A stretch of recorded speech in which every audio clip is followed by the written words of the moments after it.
오늘은 아삽의 시입니다. 아삽은 여러분이 아는 대로 솔로몬 왕이 통치하던 시대에 음악가의 시인이고 또 역대하 29장 30절에 보면 선견자, 곧 선지자로 분류합니다. 곧 아삽은 시인이자 음악가요, 하나님의 말씀을 대언하는, 영감을 받아서 대언하는 하나님의 선지자로 탁월한 은사를 가진 신앙인입니다. 결국 그는 하나님을 예배하는 일에 정말 성공자였어요. 예배의 성공자, 바로 이러한 자들에게 하나님은 오늘도 영광을 받으시고 또 이러한 자들을 통해서 오늘도 이 시편은 기록되고 있는 것이고 또 그가 말하는 하나님을 노래할 수가 있는 것입니다. 여기 아삽을 볼 것이 아니고 아삽이 말하는 내용들입니다. 아삽이 높이는 하나님입니다. 아삽이 붙들고 아삽이 또 삶의 지표로 삼는 우리 하나님을 우리도 같이 같은 마음으로 우리도 같이 붙들고 그 하나님을 만나고 그 하나님과 함께 찬양하면서 우리가 경배드리는 한 날이 되기를 원합니다. 여기 1절과 2절에 보면 하나님께서 우리를 예배로 부르신다는 것을 깨닫게 됩니다. 여기 1절을 한번 보십시오. 전능하신 여호와 하나님께서 말씀하사 해 돋는 데서부터 해 지는 데까지 세상을 부르셨도다. 여러분, 하나님께서 매일 시작부터 우리를 예배자로 부르신다는 걸 기억하십시오. 어떤 자로 부르신다고요? 예배자로 부르신다는 거예요. 예. 하나님께서 해 돋는 데서 해 지는 데까지 세상을 온전히 다 세상 사람들을 다 부르신다는 거예요. 온전히 아름다운 시온에서 하나님이 빛을 비추시도다. 여러분, 이 부르신 이유가 예배자로 부르셨다는 내용은 어떻게 합니까? 쭉 내용을 보니까 4절과 5절에 보면 바로 그런 내용이 나옵니다. 하나님이 자기 백성을 판결하시려고 위의 하늘과 아래 땅에 선포하여 이르시되 나의 성도들을 내 앞에 모으라. 그렇게 말합니다. 예. 해 돋는 데서부터 해 지는 데까지 다 모으라 하는 것도 5절에서 그런 그들은 제사로 나와 언약한 이들이라 이렇게 말하죠. 그들은 제사로, 제사가 오늘날 예배 아닙니까? 예배자로 나와 약속한 자라, 언약한 자라 이 말이에요. 하나님은 예배를 통해 경배를 받으시겠다고 하시고 그의 백성들은 하나님을 예배할 때에 하나님의 지혜와 은혜와 은사, 신령한 은혜들이 임재한다는 걸 말해줘요. 이 언약이라고 하는 것은요, 지키는 자에게는 놀라운 하나 되는 은혜가 되는 것이 언약입니다.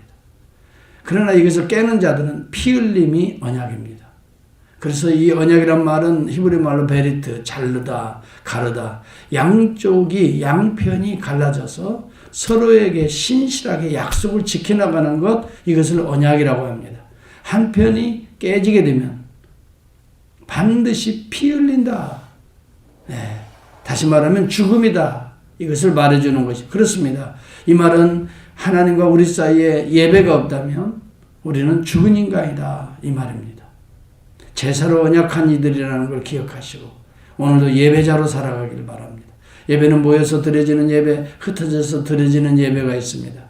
모여서 공동체로 함께 기도하고 함께 경배하고 하나님의 말씀을 함께 듣고 함께 전하고 흩어져서 주의 나라를 또 함께 일구어 나가고 영적으로 서로 교제하고 기도해주고 또 그곳에서도 하나님을 만나고 그곳에서도 하나님을 어떻게 증거하면서 하나님의 나라를 세워가는 것, 바로 이것이 제사로 언약한 자들의 삶입니다.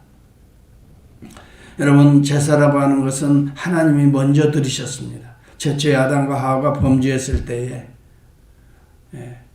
그들이 숨습니다. 하나님의 낯을 피하여 숨고 그 다음에 그들이 무화과 나무로 옷을 입습니다. 하나님은 아담아 내가 어디 있느냐 그를 찾아가셔서 시들어버린 무화과 나무의 옷, 부끄러움이 또 나타나는 무화과 나무 옷을 벗겨버리고 그 다음에요 하나님이 짐승의 피를 잡아서 피를 흘려서 그 가죽옷을 그에게 지어 입히신 사건이 창세기 3장 21절. 여기에서부터 하나님의 제사가 시작된 것입니다.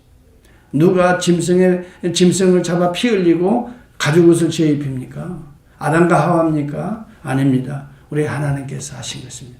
그래서 여러분, 제사는 하나님이 먼저 하신 것입니다. 이것을 언약이라고 말하는 것입니다. 여러분, 언약은 우리가 맺어가는 것이 아니라 하나님이 부르신 자들, 택하신 자들과 맺어지는 약속의 언약인 것입니다. 그러므로 우리가 동물의 피를 흘려서 가죽을 내어서, 가죽은 영원히 변치 않는 부끄러움을 가려줄 수 있는 하나님의 의를 상징해 주는 것입니다. 그래서 구약시대에는 짐승들의 피를 항상 잡아서, 피를 흘려서 그걸 잡아서 그 다음에 우리에게 하나님의 의를 덧입혀 주셨던 거죠. 그래서 제사를 드리는 사람들은 항상 자기 짐승들을 가지고 와요. 그러면 제사장이 그 사람과 짐승을 양쪽 손을 대고 안수를 합니다. 그러면 그 사람의 죄가 누구에게 전가되느냐 하면 짐승에게 전가됩니다. 그래서 짐승이 죽는다는 건 이 사람이 곧 죽는다는 걸 말합니다. 피 흘린다는 건, 짐승이 피 흘린다는 건 이 사람이 대신해서 짐승이 피 흘리는 것입니다. 그리고 번제단에서 태워지는, 네 죄는 이렇게 태워졌다 하면서 이제 하나님의 의로 나가서 살으라 하면서 하나님의 의를 선포합니다. 이게 제사였던 것, 제사에 가장 먼저 행했던 것이죠. 그리고 깨끗이 씻습니다. 그리고 떡상에 떡을 먹고 그 다음에 불을 밝히고 향단에 기도하고, 이게 예배 아닙니까? 이게 제사의 원형이 구약에 다 있는 것입니다. 오늘 이것을 통해서 우리가 하나님이 제사를 먼저 시작하셨다. 이것의 이유는 우리를 부르셔서 제사를 먼저 하신 것은 우리의 죄를 씻어주시기 위해서, 우리에게 하나님의 의를 입혀주시기 위해서. 우리는 우리 인간 스스로는 무화과나무의 옷을 입고는 도저히 이 세상에 행복하게 살 수 없으니까 이걸 다 벗겨버리시는 거예요. 그러므로 참된 예배를 드리는 자는 우리의 생각들을 다 벗겨버리는 거예요. 우리의 감정들, 또 우리의 의지들, 우리의 더러운 입술들을 다 태워버리는 거예요. 이게 예배의 시작인 것입니다. 그리고 하나님의 의를 자꾸 덧입혀주는 거예요. 여러분, 교회에 와서 예배를 드릴 때 은혜 받는 것이 무엇입니까? 은혜 받는 건 나의 무화과 나무의 옷을, 한 주간의 옷을, 하루의 옷을 다 벗어버리고 하나님의 말씀으로 벗기고 기도로 벗기고 찬양을 통해 벗겨버리고 그 다음에요 하나님의 의를 덧입혀주는 것이 은혜 받는 거예요. 하나님의 은혜를 덧입고 나가는 거예요. 자칫 목사의 설교에 여러분 뭐 은혜가 받았다, 뭐 못 받았다, 뭐 이러는데요. 목사의 설교는 하나님의 메시지를 전해주는 것밖에 없어요. 여러분 자신들이 하나님을 만나야 되는 거예요.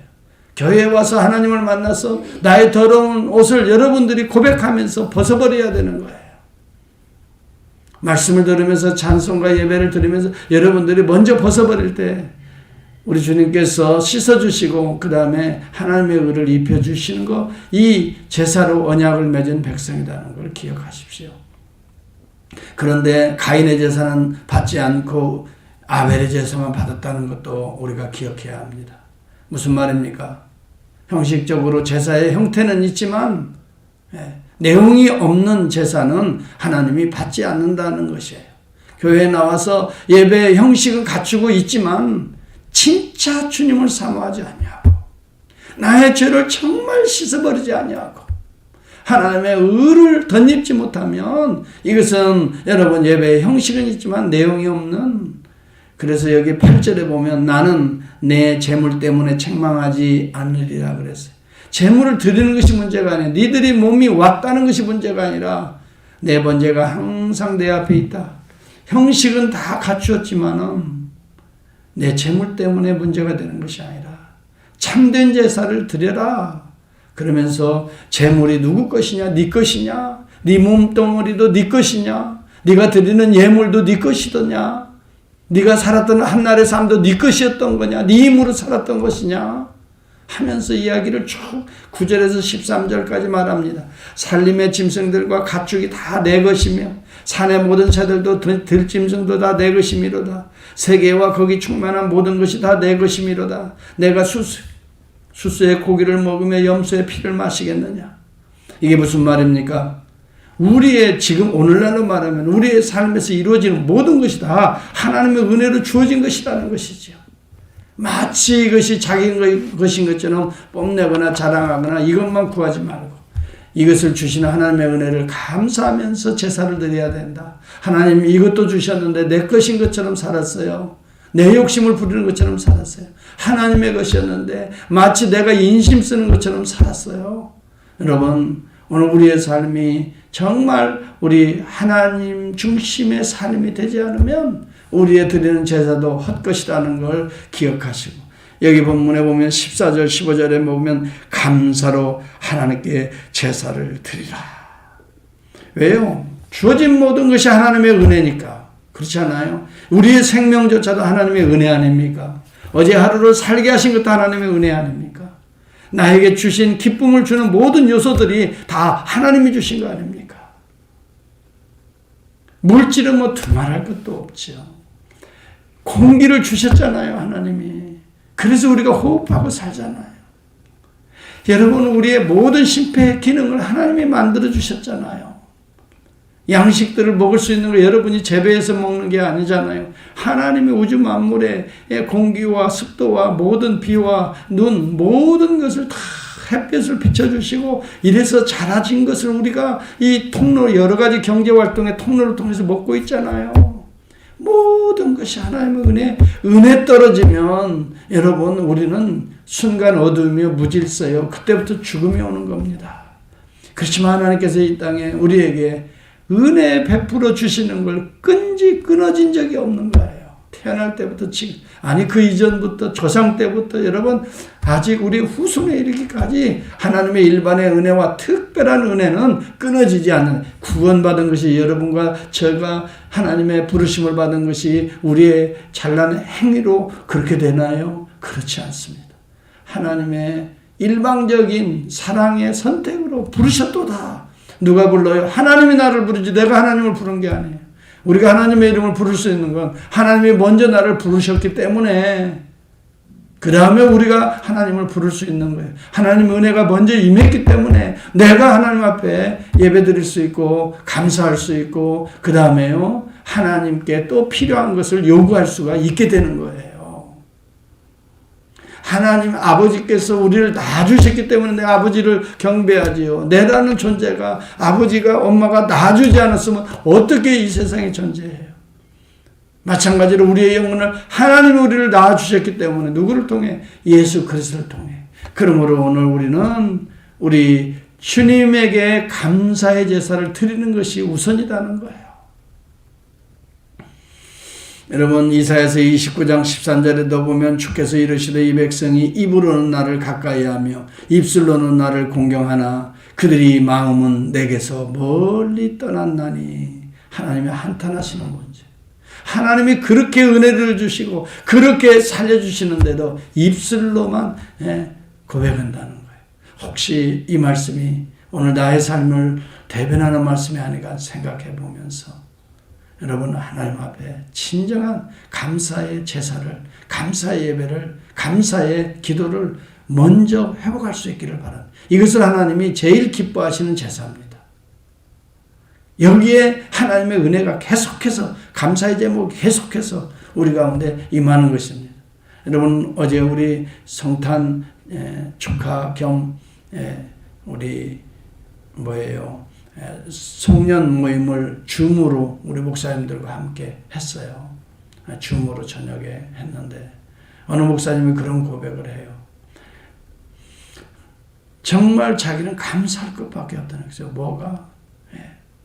삶 자체가, 전체가 감사. 그래서 매일 저녁마다 아이들이 벌써 한 서너 명 되더라고요. 아이들을 많이 낳으신 목사님이.